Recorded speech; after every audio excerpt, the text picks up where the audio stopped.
The beach was crowded, a cacophony of shrieking children and booming music, and the only thing more annoying than the noise was the incessant barking of a small, fluffy dog bouncing around a young girl.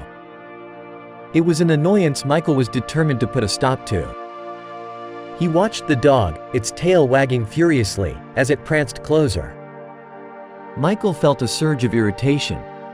He was already having a terrible day, and this dog, with its cheerful yaps and clumsy antics, was pushing him over the edge. As the dog came within kicking range, Michael's eyes narrowed. He envisioned himself sending the creature sprawling with a well-placed boot, the yapping abruptly silenced. It would be a moment of satisfaction, a brief reprieve from the overwhelming chaos.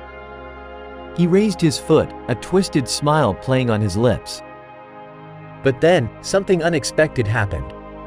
A wave, larger than the others, crashed onto the shore with an alarming roar. Michael, caught off guard, stumbled backward, his balance lost in the sudden rush of water.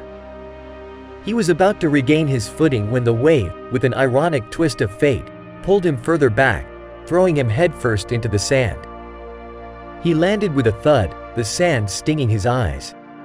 As he struggled to sit up, he heard a familiar sound, a high-pitched yelp. He looked up, confused, and his blood ran cold. The dog, now lying whimpering next to him, was staring at him with wide, accusing eyes. Before he could react, the young girl, her face contorted with fear and anger, scrambled over the dog and knelt beside it. "You hurt my dog!"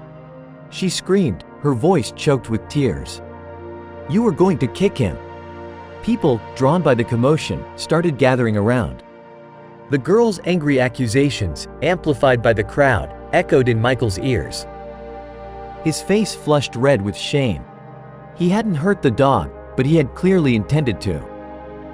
The look of disgust on the girl's face confirmed it.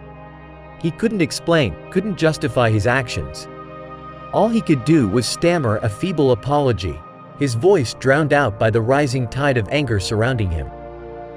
That moment of shame, the fear in the dog's eyes, the righteous fury of the young girl, it all washed over Michael, leaving him feeling completely exposed.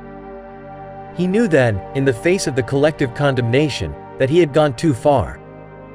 The wave, he realized, wasn't just a freak occurrence. It was a symbol, a reminder of the consequences of his actions.